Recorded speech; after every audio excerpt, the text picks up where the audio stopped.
I have to speak or?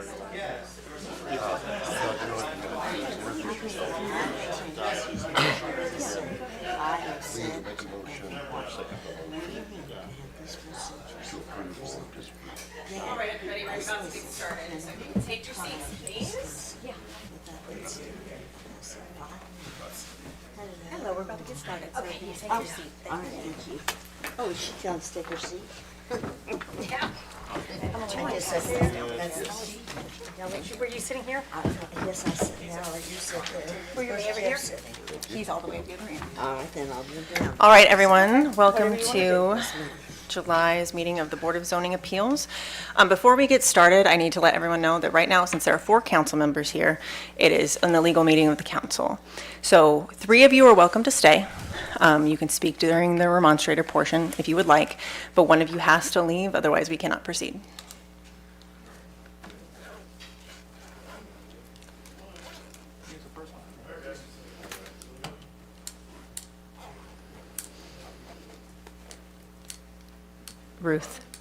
Ruth or Angie, do you mind grab that? Yeah, Mark, thank you. Didn't grab that on my way up.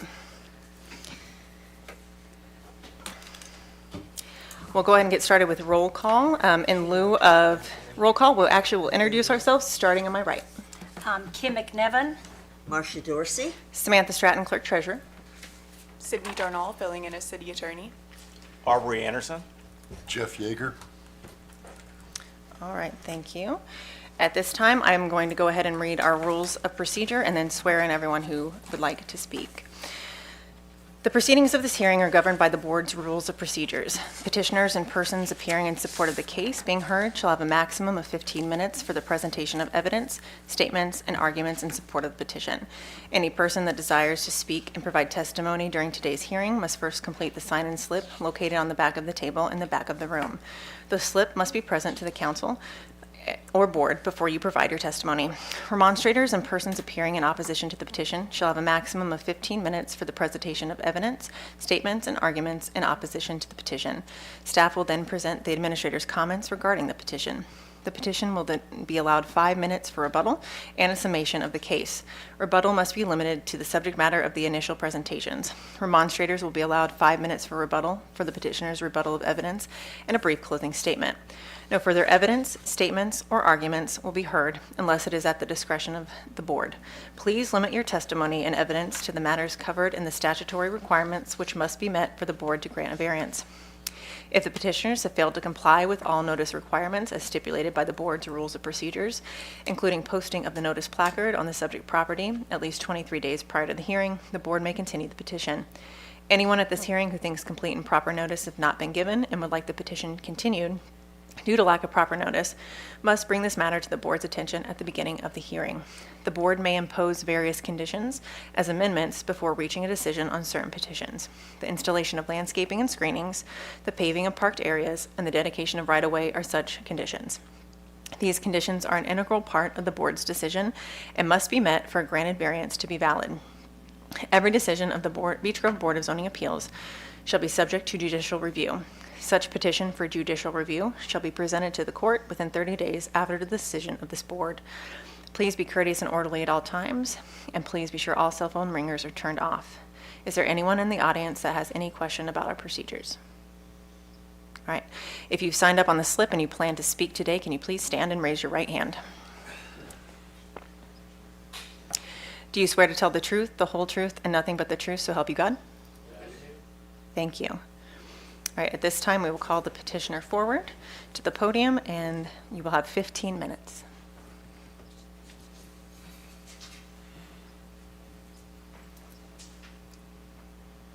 Thank you. I guess there's some question of, we got the zoning, why are you coming in for a zoning variance? And during the zoning hearing,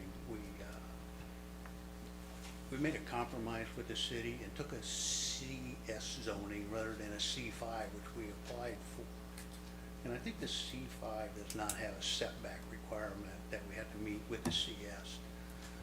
So initially we said no. I'll get to that in a minute why. And so then the DMD staff and another consultant said, well, if you go to CS, You can have everything you want with a C5, and then you would satisfy the council's concern that if you move, it would no longer be C5. It would drop back to C3 or C4, whatever it is. So we said yes. So answer to your first question now. Why don't you just move the building up 30 feet? $400,000, that's why. So we bought that lot because the infrastructure was usable. It had a nice asphalt base. We had a footprint to set the building on. We've got sewer, power, water, gas, stormwater. Everything we need is already there in basically the place where we need it. So we kind of overpaid for the lot, but we think we saved a little bit of money on development costs. So if we move the building forward, I have to tear out the asphalt, re-landscape the lot, change all the stormwater drainage. So it's a pretty significant job.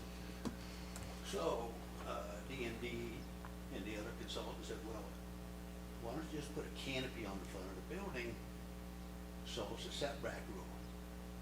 In the paper I gave you, I show you a picture of the building proposed and then the building put in. Well, the canopy does satisfy that rule. It really doesn't look like it belongs. We think it detracts from the beauty of the building. It's a needless expense.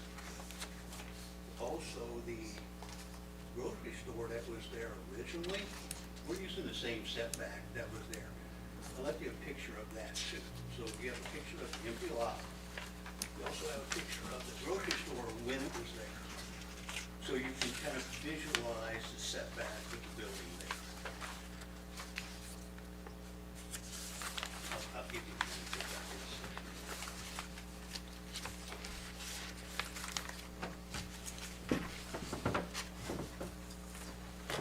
The last 2 pages of there, that handout, is simply to give you an idea of what we're doing in the building footprint, and what we're doing inside of the building, et cetera. Then you got a picture of the outside.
Does the board need more time? Are you ready for him to continue?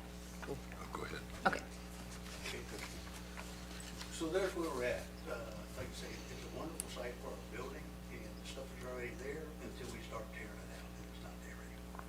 When we looked at zoning, the zoning area originally, it was understood that if we had to come back and we needed adjustments, we would have to go through the zoning appeal commission. So we worked on it and thought about it. We had about 3 renditions on the canopy, and the first one, the architect called me up and said, you know, this thing's looking like a Circle K. And so he went back and kind of redid it again, and so he has the final there. So it just doesn't serve a purpose. It's just something for someone to run into, damage it. It has no purpose at all. You're just spending money on it needlessly. Any questions about the setback relief? How many feet are involved in the setback again? On CS, it calls for an 85-foot setback, and we asked for 118 foot. We asked for an extra 35 feet on the setback, and it is the exact same setback that the original building had, Okay. the original grocery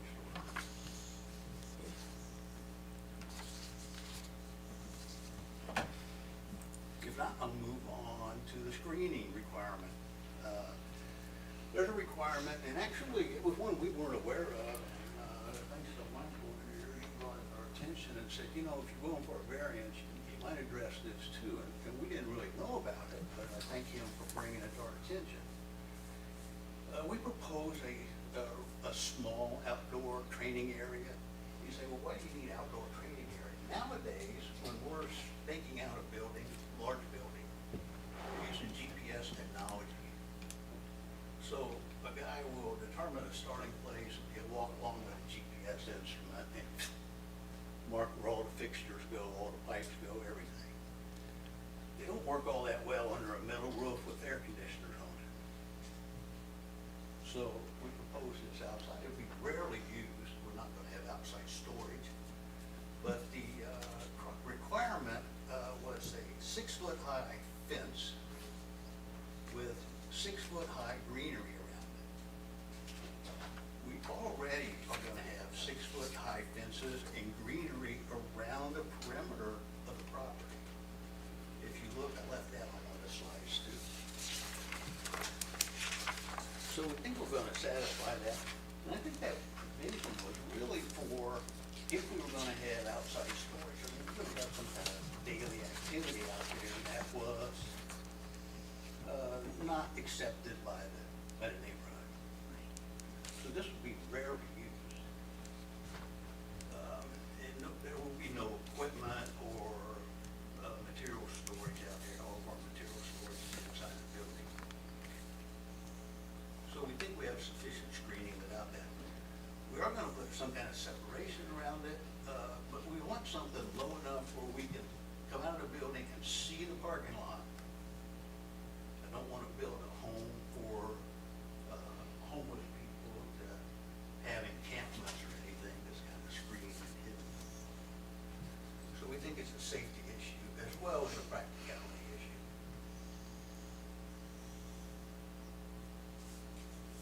Any questions about that one? Will there be any heavy equipment on this? I'm sorry? Will there be any heavy equipment working on that area? Well, there'll be heavy equipment when we build. No, I mean after, as this goes right. Okay. Now, I would say that most we'll have is probably shovels and maybe a little mini excavator from time to time. But no heavy equipment. There's nothing you can't, and it won't be like that. It'll be, and it's out of sight. Here's the nice thing about it. Because it's behind the building, you really can't see it from anywhere. You can't see it from the neighbors. You can't see it from the street. You can't see it from anywhere. It's naturally screened just from the way we laid the site plan out. Am I in trouble for wandering? You're not in trouble. It would be helpful, though, if you just stayed a little closer to the mic. Can you guys, did everybody hear me back here? I will say it's a lot better, just so Yeah, and people are watching it online, too, so. I'm a walker, so usually when I. You can talk, I honestly walk. pick that up if you wanted to. It's not stuck there. Oh, it's not? Nope. Oh, the whole thing? Yeah. Okay. Yeah. There we go. Now I feel better. All right, so with that said, is there any questions about that? And do you understand the point we're trying to make here?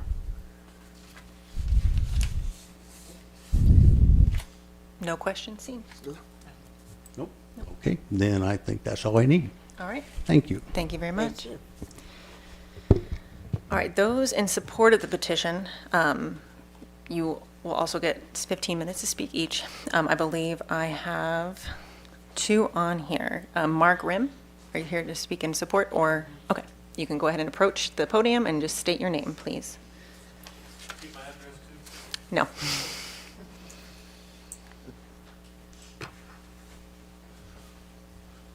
I'm Mark Rim. I live here in Beech Grove. This is close to where I live. I'm tired of seeing a vacant lot sitting there since they tore down the grocery store. And I think this would be a great fit for there.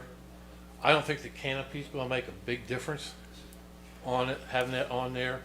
You know, it's not gonna do anything but attract you to that, and that could be a problem with people, the way they're driving now. If you notice, there was a fireworks stand building that got hit today by guys going in and robbing the place. But anyway, I just don't think that we need to have that canopy on there. And the outback area, nobody's going to see it. Nobody's going to hear it. I think that they should be able to get the variance just to keep that building going. And I understand that the storm sewer, why make them redo everything that's already there? They've got the footprint. They got the everything in place. Make it a lot easier for them to build. And it'll probably be a lot quicker till we get the building up. And this is going to be a building that's going to help all the buildings here in town because it's a nice, brand new commercial building. Could help the value of all the commercial buildings. That's all I got to say. All right, thank you. All right, Jim Kaufman. Good afternoon, everybody. Just wanted to give a little bit of brief history about this property. I know some of you have been on the BZA for a few years, some of you are new. The state legislator gave the zoning responsibilities back to the excluded cities in Marion County a couple years ago. Last year, the Beech Grove City Council approved an ordinance to accept that responsibility for all rezones. This was heard back in February to the Beech Grove City Council. After quite a lengthy debate back and forth, they settled on this rezone here, with the potential that they'd have to ask for a variance with the BZA board, and that was presented back in February. So I think you all know I'm excited about this project. I think the overwhelming excitement throughout the city was pretty positive. I think we got more than 50 letters of support for this project. We're going to welcome more than 500 students to our city each and every year to learn a wonderful trade, and I think that's fabulous for our city. For them to choose Beech Grove to call their new home, I'm excited for it. I appreciate the city council for rezoning that property to kind of get us to the next stage there in that area. So, that's all I have to say. Just want to let you know that we assume this might be coming, as it was mentioned in the council meeting when they made the motion to approve this, and yeah, I'm excited for it. So that's all I have. Thank you. Thank you. All right, at this time, we will hear from, first off, is there anyone else here in support of the petition that would like to speak? No. Okay, we'll move on to remonstrators. Up first, we have Dave Grenoble.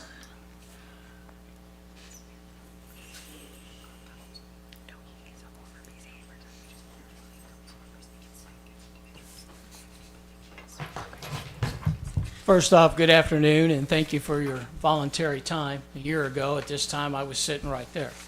So I understand how much time and effort you put into making these decisions. My name is Dave Grenoble, and I live at 115 South 12th Avenue in Beech Grove, Indiana. And I oppose granting the variance on both of them. One of the reasons is with the outdoor training facility, according to DMD standards, it needs to be 500 feet away from residents. And the way it's plotted on the map, it's going to share a property line with KinderCare, a property line with residents to the west of Tyson Court, and a property line with the residents directly south of the project on Main Street. And they're going to be digging and filling and digging and filling and training. And I really think that they need to continue with the 6 to 10 foot fence for safety, not only for them, but for anyone in the community. If anybody wanders in there by accident, that's a problem. Now, Samantha, please feel free to stop me if I go too far. Okay. When I sat there, we didn't always agree with all the petitions, but we didn't always agree with the DMD. So we found ways to approve things with stipulations. One of the things that Manny taught us to do. So if you don't agree with the 500 feet, you can make it shorter. Make it 300 feet. Make it a football field. If you don't think 6 foot is enough on the fence, make it 8 foot. You don't have to either say yes or no. You can say yes or no with stipulations. You guys have that right. I hope that you take the residents of the city and the people around it. I don't think anyone is against this project. Everybody in the city gets excited every time we get a new project or we hear about a new project. And as a realtor, I can tell you, if somebody didn't explain to them what the rules and regulations were before they bought the property, shame on them. They should have known. I have people that buy properties all the time, and I tell them, you can't do this and this and this because of the HOA. You can't do this and this and this without changing your zoning. You can't buy 5 acres and develop it without getting soil testing. Anybody who's buying real estate to develop it should know that there's rules and what the rules are and what the standards are. And the fact that they came to the council and asked for a change, and the council was willing to make a change with stipulations, and it is their right to appeal. I don't know what the deal is on 85 feet or 113 feet. I think it would look better if it was closer to the road. I know the DMD also wanted it to be closer to 18th Street, but the council went ahead and bypassed that. So, closing, I'm against giving them these variances, both of them. You guys want to make some stipulations? Could be interesting. Have a nice day, and thank you for your time. Thank you. Before we get to the next 3 remonstrators, I do need to remind you all, since you are members of the council, that you can only speak as individuals who are residents of the city. You cannot speak on behalf of the constituents you represent. So just keep that in mind as you make your statements, that this is your opinion and your opinion only. Okay? Ryan Mackins. Am I able to see the pictures that he had that showed the setbacks and the differences with the top? I was gonna say, yeah, you can use ours. Here, you can take my copy. It's more important. All right, thank you. You can have that one then. Samantha, can I ask the difference for a council member to be up here talking as opposed to the mayor who made people actually members up here? You can take that I one. can handle this one. It's in Indiana law that council cannot persuade the Board of Zoning Appeals. They're an independent body, and so they need to make their decisions separate from council. No difference with the mayor. It's explicit about council. Yeah, and the mayor also didn't vote on the original decision as well. Thank you.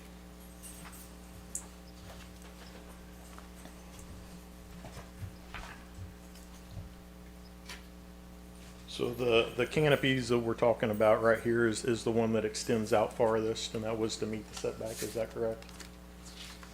The little walkway over top of the front there?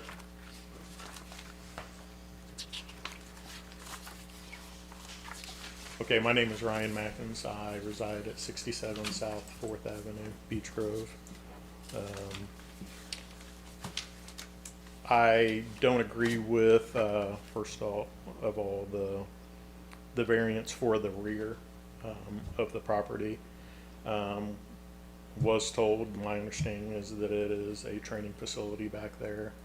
I was also told that there would be equipment back there to teach the students to use that equipment. I was surprised when I heard that there wasn't going to be heavy equipment back there. I know that he did say there would be a mini excavator, I believe, after that, but I don't know if there's going to be trenchers or anything else after that. But, you know, there are residents, there are businesses that are there, the child care facility that's there. I mean, during the day, you got kids taking naps, everything else. We understand, you know, when this whole thing was approved, and like Dave said, the mayor said, I think we're all for it. You know, we all wanted this, you know, that's why they're coming here, and continuing on. Don't think that it is fair to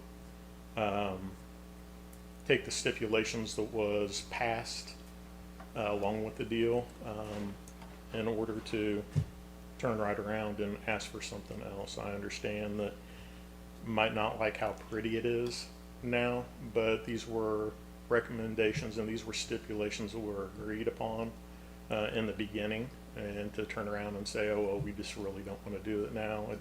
It's out of our budget, or we just don't like the way it makes it look. It looks like Circle K or whatever it was. So, you know, I think that that's really kind of unfair and a little underhanded at the same time to just, you know, turn around and say that, well, you know, we appreciate what you said, but now, yeah, I don't think we want to do that. Let's go to another area and see if we can bypass that.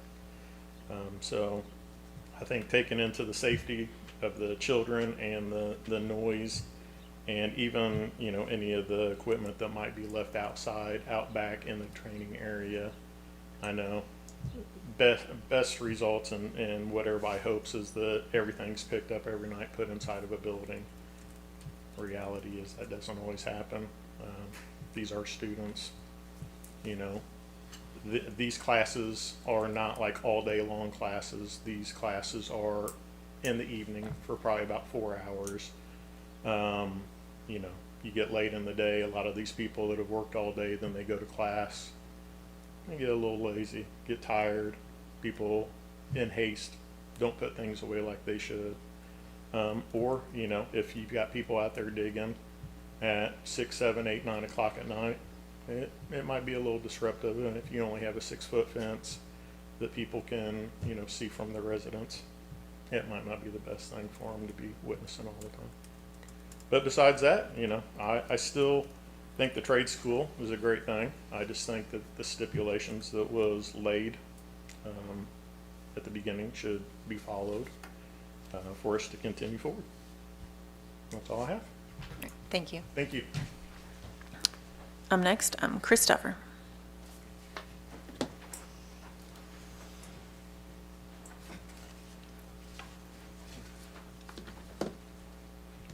Chris Duffer, 1226 Alton Street in Beech Grove. I reiterate what Dave and Ryan both said. My main concern is with the digging out back and the dust that might be generated and then affect the residents or the students at the kinder care. Real quick, one day I was going to go to the marsh and grab something to eat, and then driving up 18th Street, I saw my grandson standing at the fence like this, and I pulled in and said, "Why are you just standing here?" He says, "Are you coming to get me, Grandpa?" And I mean, what do you say to that? So I called his mother and said, "Can I take him home the rest of the day?" And she, of course, said yes. But that just puts a face to those little children that are there at that kinder care, and the dust and whatever else might be generated, arc welding fumes, any number of things. That's my complaint about the change in the zoning that they have requested. So other than that, I don't have anything. All right, thank you. And then Michael Himmelgarn. I didn't swear in. Okay, okay. So at this point, we will hear now from staff.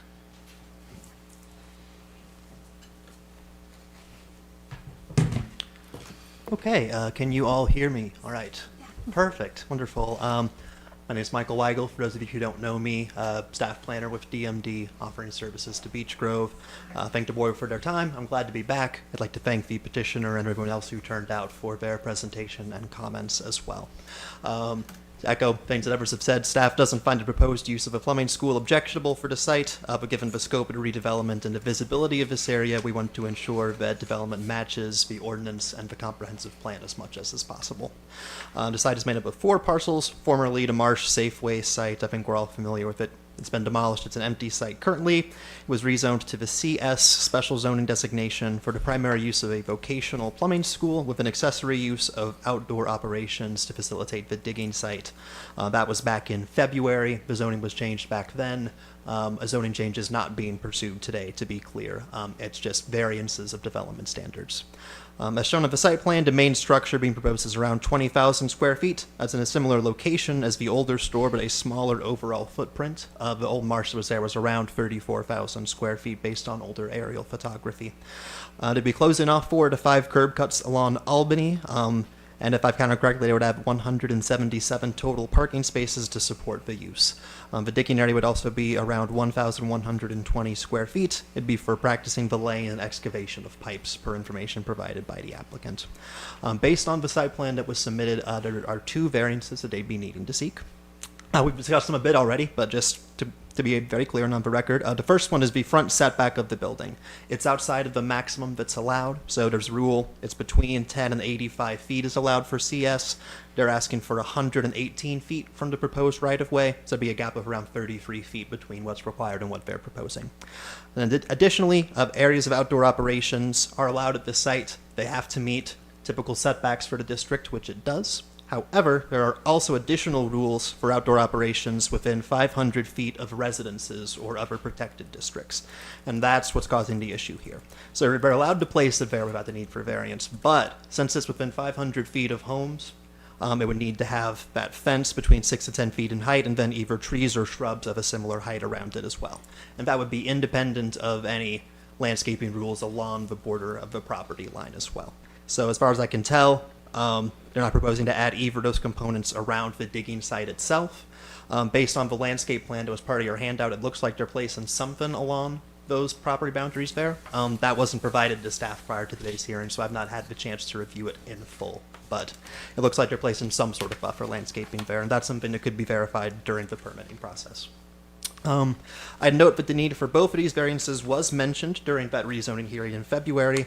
The staff report for 2024 ZON 145 did mention that screening would need to be required for the digging area, and then during the hearing itself, the max setback rule was brought up and discussed, and that sort of front canopy was mentioned as a potential compromise.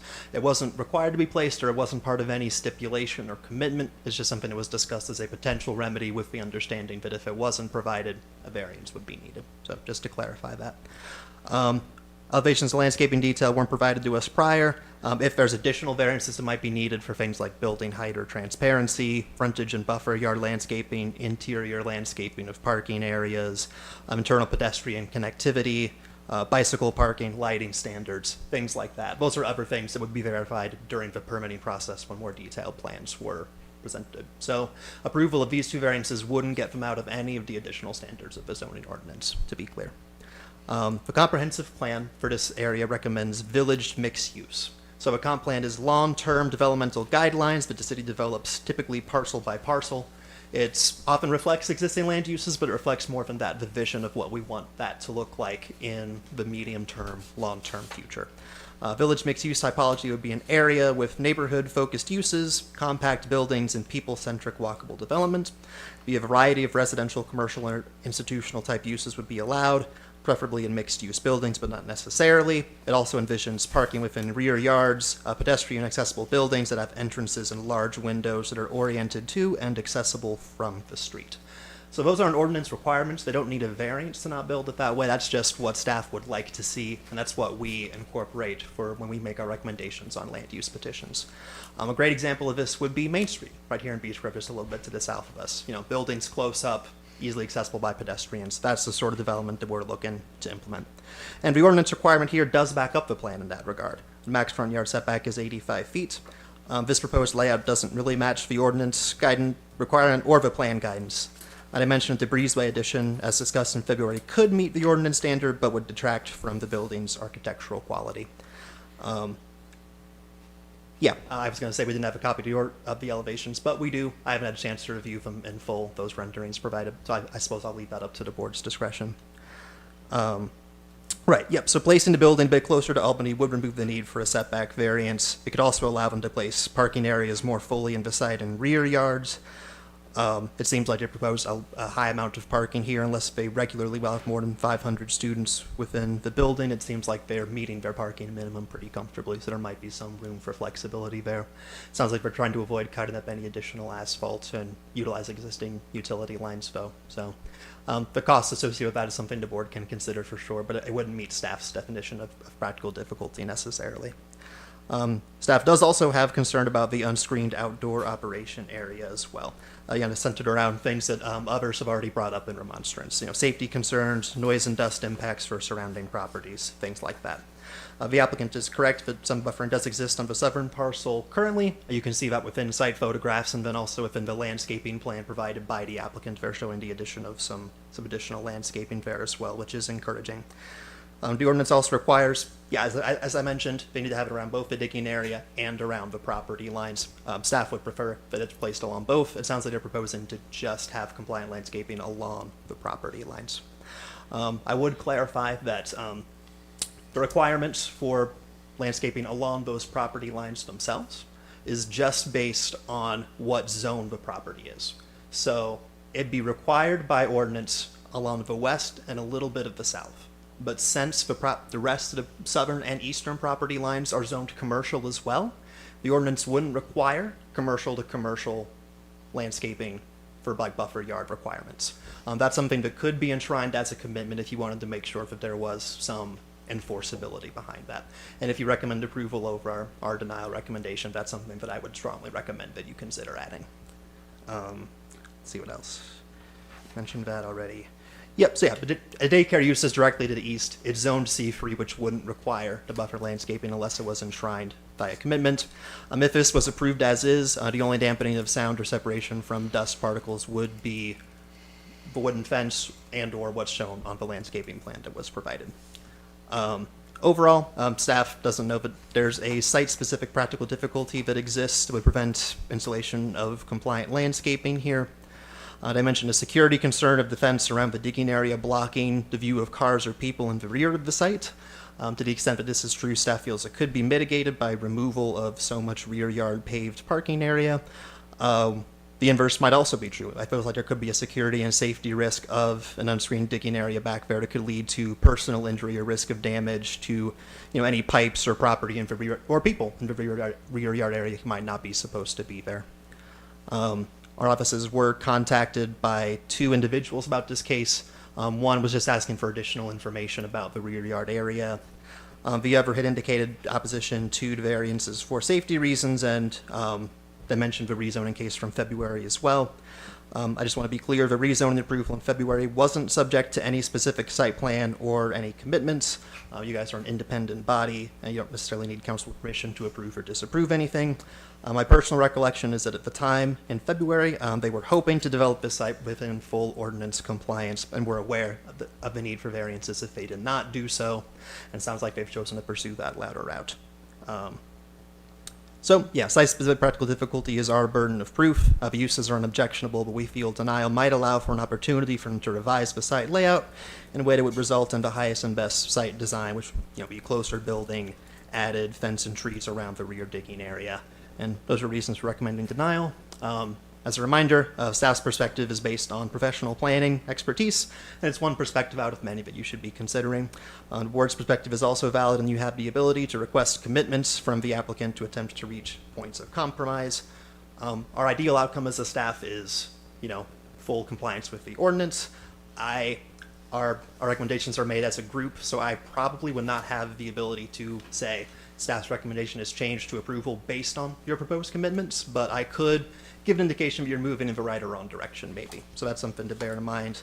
Ensuring there's landscaping along the C3 areas to the east would be a recommendable one, and then maybe also having them go into some more explicit detail about the scope, materials, and equipment used for that digging could be helpful as well.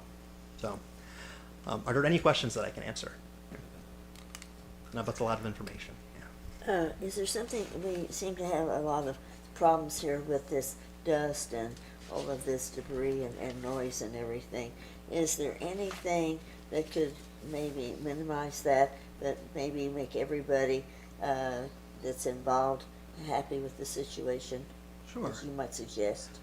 Yeah, that is a good question. I think our ordinance does require the fence and trees around outdoor operation areas near residential uses for that exact reason.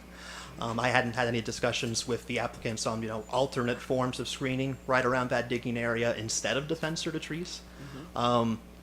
I guess I might kick it over to them to see what they would be comfortable having enshrined by a commitment. I definitely think that something there would be better than nothing there. But That's a good question. Yeah. Thank you. Have all the, excuse me, have all the neighbors, surrounding neighbors been notified of these? Yes.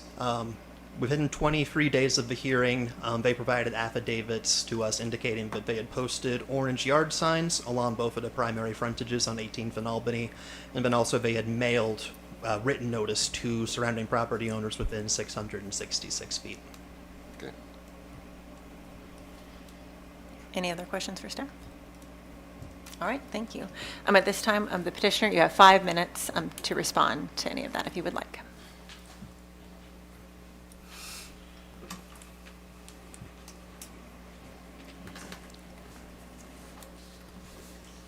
Like anything else that makes its way to the social media platforms, there is a whole lot of misinformation. Everybody adds their own thing to it. I think that the outside training area seems to be the sticking point here. That's what I see. It's actually allowed by the zoning. The only thing we're talking about is the screening, and we think we have sufficient screening. It is, we're going to have heavy equipment on it or not. We're going to be operating so the kids at the daycare suffocate from the dust. That's not so. There are so many misinformation on this thing. It's just not so. Also, I hate it, and Michael, I'm going to address you on this. When someone says staff would prefer, but it's not required. Well, I don't think that it's really staff's place to say what they prefer. I think it's staff's place to say what does the law, the ordinance, etc., apply in this case.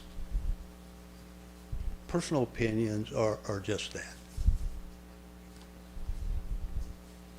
So I would ask you to approve both if you so choose to.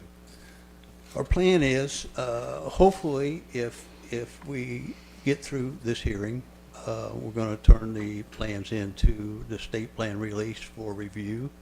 If everything goes through as we think they will, we have every hopes of breaking ground in mid-August.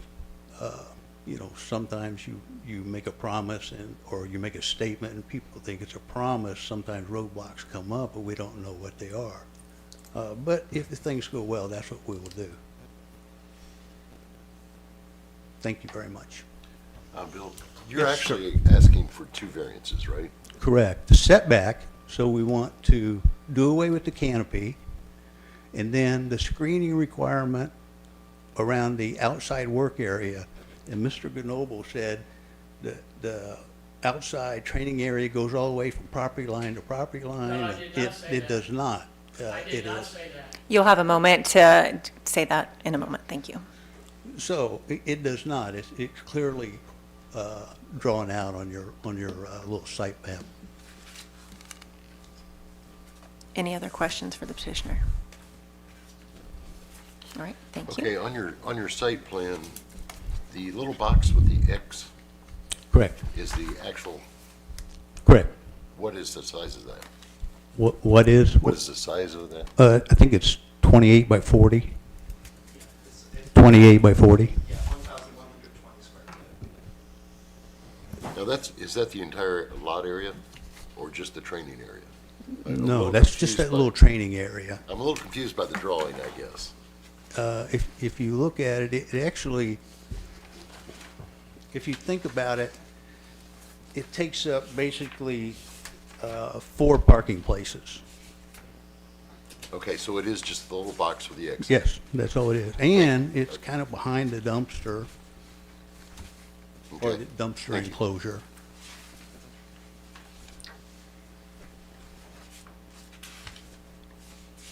Any other questions for staff? Excuse me, am I understanding correctly that, excuse me, this would be a lot of this dust and everything and debris would be while you're building, or how much would be then involved after everything was built and the training was going on, please? Okay. So after construction, if they're using this training site, there will be no dust. There will be no dust. Noise? Even if they brought in a mini excavator, which is probably highly unlikely, they're really not gonna stir up any dust with this thing. And I know there's people who argue, and they're gonna say, what about the safety issues? Well, obviously, we're very concerned with safety issues for our staff, our students, and all of our neighbors.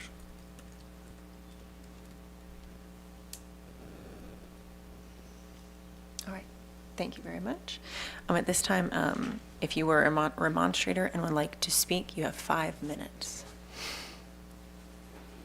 Do you want to read the text from Mike Ernst I told you about or not? I will No, defer. Yeah. they're not here in person. Good enough. Mr. Cirillo brought it to my attention, and it's not what I said, and if anybody thinks I misled him, what I said was the outdoor training facility is to be 500 feet away from residential. The property line of the property touches KinderCare, residents to the south, and residents to the west. I never said the training facility was touching those properties. But they're not, that training facility will not be 500 feet away from residential or other areas. You can look at the map and see it. There's no way with where the properties are at. So that's what I said. So if anybody was confused by that, I apologize. But the property line is what touches, and the training facility is to be 500 feet away from any residential. Thank you. Any other remonstrators would like to speak?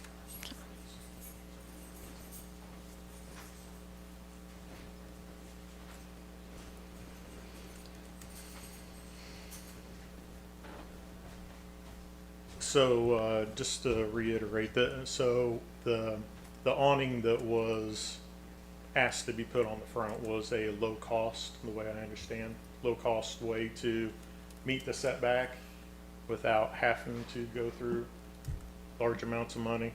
That was kind of I thought a pretty low cost, easy, very simple way to meet those setbacks. As far as what Bill said about everybody, has their own opinion and say what they'd like to say, I agree with that. I think that if we have DMD say that they don't think that we should do this, that's their opinion. That was their professional opinion. We did ask for that opinion as a city, their recommendation. So they gave that. Council did not follow through with that. They wanted to move forward with this project for the city. But I do think that as professionals in their field, that ought to be their right to be able to say that. I do have a question concerning the signage that's up there currently, Michael. That's up there in will changing the zoning do anything with that signage that's up there in the parking lot? Like the abandoned country kitchen sign? Not that one, the Safeway one that's actually in that parking lot there. Right. If it's been occupied for over 6 months, it technically would be considered an abandoned sign, and it's certainly supposed to be removed. So it In just practice, comes in. that doesn't always happen. Installation of new signage would be based on current ordinance standards. Okay. So is that the new zoning any different than what the council had granted them? As far as signage, would that change anything? I don't know the height of that sign. They would probably be allowed a primary freestanding sign, but, yeah, I'm not sure what the height of it is. I have to go out and look at people's permit. All right. Thank you. All right, thank you. Well, at this time, the board, you can discuss, you can ask more questions of the petitioner or staff, and then whenever you are ready, someone can make a nomination for whatever you decide. Can I mention a few procedural considerations? Can everyone hear me okay? Yes. Okay, so as you pointed out, there are 2 variances. So I would advise that you discuss the topics of setback and fencing distinctly.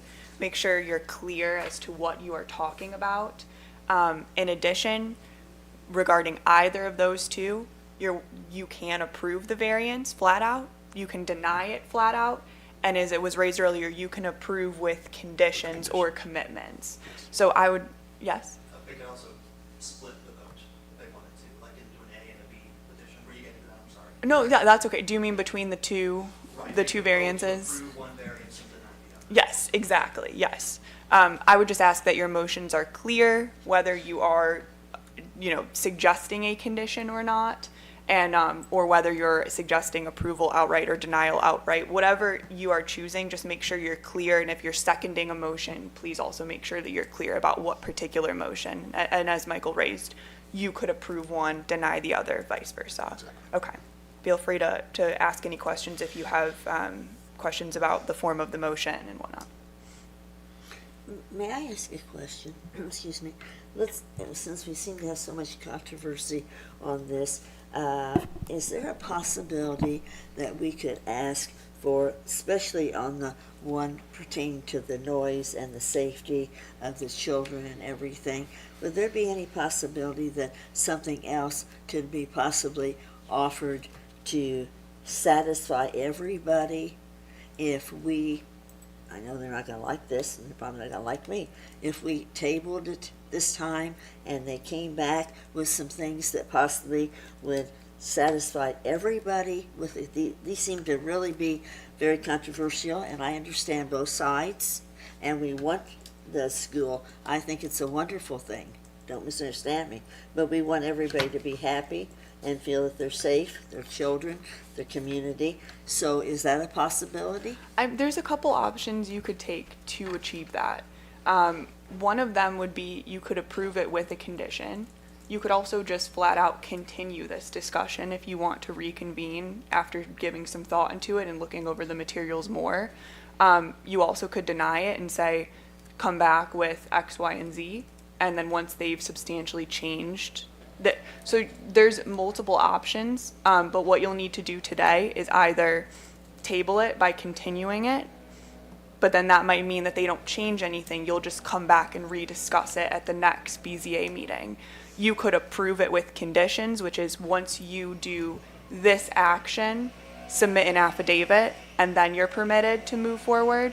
Or you could deny it and ask them to come up with a different plan and pitch. So it would just have to be one of those three avenues today. Does that make sense? Yes, ma'am. But you have Yes. plenty of options. With conditions, you can be creative, and tabling it will allow you to take some further time. So it's whatever you deem best. What do you think, Kim? Your opinion? I'm still debating on why they changed from the beginning when they first presented this to the council, the changes. I will reiterate too, in the Which- council meeting, I believe I linked those minutes for you to peruse.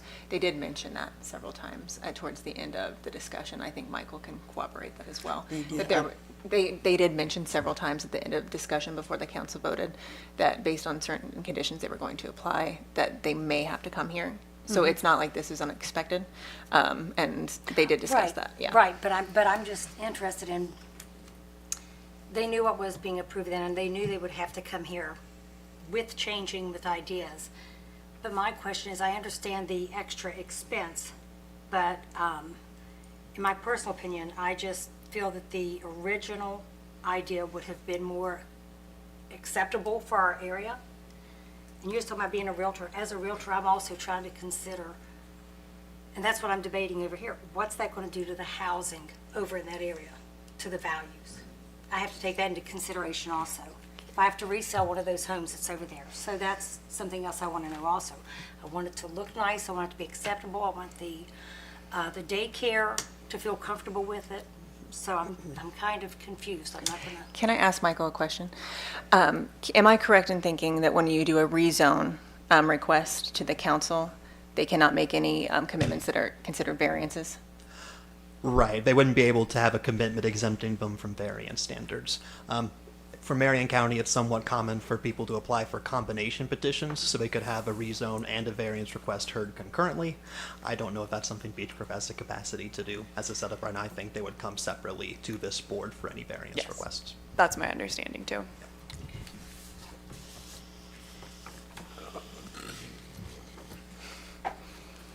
I don't really have a problem with the setback variance. And to do away with the canopy, I think the canopy is just I'm sorry, I can't hear Jeff, I apologize. a bad idea. But I am concerned about the work site.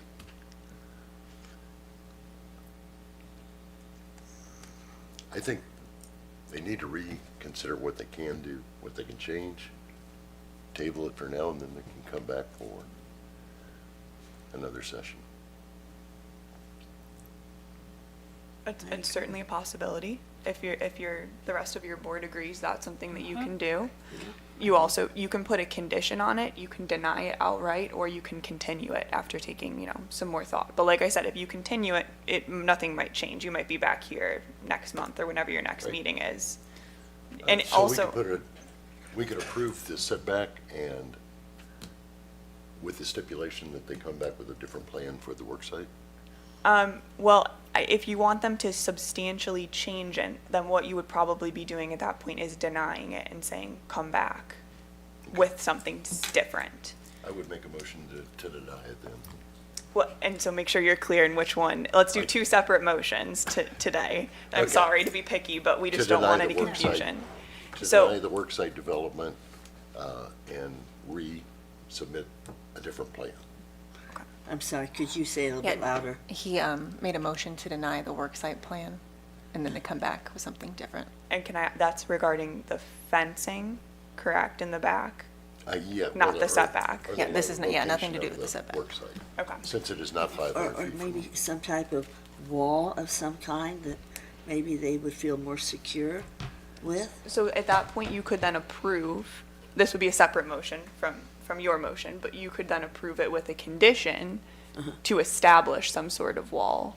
Okay, There, you have the bounds to make some sort of, you can be a little creative here. What would you like to see? Well, if I was a property owner there, I wouldn't want a work site in my backyard, basically. And I don't know how late they're gonna be working, like if they are back there, what hours is your schooling? I mean, what time is your school over? You said it's after work hours, how late would they be there? I mean, are we talking about lights up bright, winter, it's dark, 7, 8 o'clock, lights are there, still going low? What is your time, your school time? Our classes start at 6 p.m. And remember that as the season grows longer, the daylight gets shorter, and so there will be no activity out there at that time. Okay. I understand what you're saying about postponing the decision on. Petitioner, if I may, I'd rather you not, if they ask you a question, you're more than welcome to answer, but I don't want to give you any more time out of turn at this moment. So I'd appreciate if you just stick to what you're asked and then let the board, this is really a board discussion at this point. Both parties, groups have had their chance to present their positions, and now this is really board discussion. But if they have questions for you, you're more than welcome to answer. So I'd ask the board continue discussing. Unless they have further questions for the petitioner, then you're more than welcome to ask.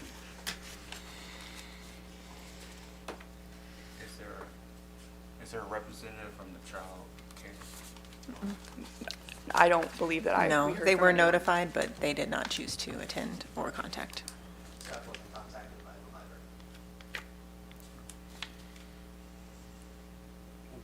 did I hear him say did they offer the children's area that someone to present that area? I mean, they with them? offered the children's daycare what they're offering to you. I see. And the children's daycare did not contact anybody about it. Okay, thank you.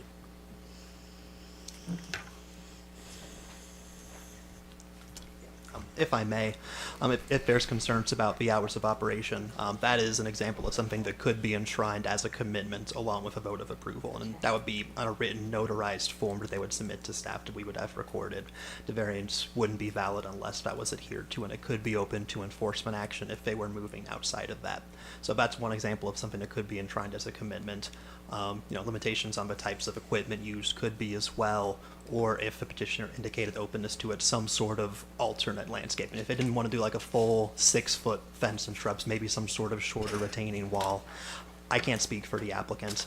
They might be able to indicate what they're open to, but if looking for compromises, having them enshrined as written commitments, like 4 hours, or for potentially landscaping along the east side property line, matching what's required, would be excellent examples. Just making sure that's on the board's radar. Yes, yeah, Michael's absolutely correct. And if there is a violation of those commitments after they're recorded, then they can take legal action to enforce those commitments. So it's not just a promise without any recourse. If we just talk about it, it's not enforceable. It's got to be a list of commitments. Well, I think that is a very important issue that Jim brought up about the time element here, as well as, and I know there's a different time when days get shorter and everything, right? Yes. And they need their equipment to operate and everything. But maybe some kind of time agreement could be here, because I think that's very important also. So in that case, that would be an approval of the fencing shrubbery variance request with the commitment that they will not use the equipment, certain equipment, and they'll remain within particular hours. Does that make sense? Right, and the heavy equipment would be a truly huge issue to me if they had big, heavy equipment in there, especially later in the evening, after 6 o'clock. That would be an issue to me, so. But they said they would be only using excavators. Yes. Right. But it would be, held to that, I think. should be. Is that not correct? That would be the only type that they were using? Did I understand that correctly? That's what I'm understanding. Yes, okay. I just don't think we have enough information to make a ruling. On both or just one? Can I ask just a procedural question? Just 'cause I'm still not clear on it. So if they vote to, let's say, approve one of the variances, can they still continue the discussion on the second, or does something have to be made on both of them today? No, they could continue discussion Okay. for one. For one, and then Yes. either approve or deny the Yes, other. my Okay. only point with the continuance is that a continuance isn't really a decision, so you Right. might be right back here during your next BZA meeting, and that's okay. So we could make an emotion to approve maybe the setback, but along with them coming up with a new plan for the work site. Stipulations. Well, to come up with a new plan, you'd have to deny Yes. the second one. A continuance is just, we're going to put pause and we'll all come back here next month and we'll do exactly what we're doing right now.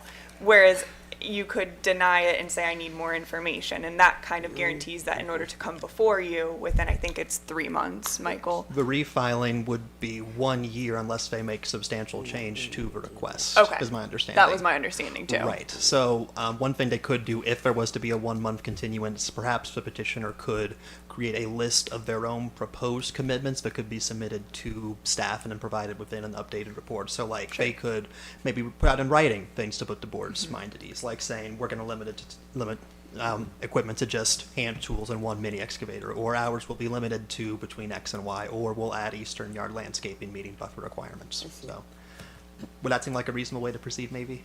Well, that's up to the board. That's not my call. Maybe the noise, like, which you did say that maybe something like a different type of wall or fencing or something to help the noise situation also? Right. I don't know that it would change staff's recommendation, but it could be a step in the right direction. I suppose it'd ultimately be up to the petitioner and what they're willing to offer as a point of compromise. Yep. I truly So wish m- we had some neighbors here and someone from the daycare here. I truly. If you wanted more information, you could ask the petitioner that when you reconvene to please provide some sort of commitments that they're willing to make and record. Well, I think Mr. Cirillo has listened to enough of what Right. the problems are that maybe he can come back with something. Yes. Yes. And just for an extra point of clarity, you guys should not contact the petitioner directly to discuss those commitments. That's ex parte. That's Right. very frowned upon. They can discuss with staff if they have questions, and I would I'm encourage sure them he to can do figure so. that out on his own when he needs to do it. But I understand. I would make it. Do you think if we a motion to talked a little bit continue. more, maybe he'd catch on? Let's make sure, can you repeat that? So, and be sure about which part you're talking about. Okay, say it loud, Jeff. I make a motion to approve the setback and to continue the work site. problems, the fence and all Let's that. vote on one and Yeah, let's One. do one at a time, make it Okay. easy. So you start with whatever you want, Okay, but only one. I make a motion to approve the setback. Is there a second? I second that motion. All in favor? Aye. All in favor? Aye. Those opposed? Okay, that variance passes unanimously. And then we can move on to the next one. I guess everybody's looking at me. I'll make a motion to continue the second set of it, Surrounding fencing. surrounding the fencing and all, and hopefully that they will come back with a different plan.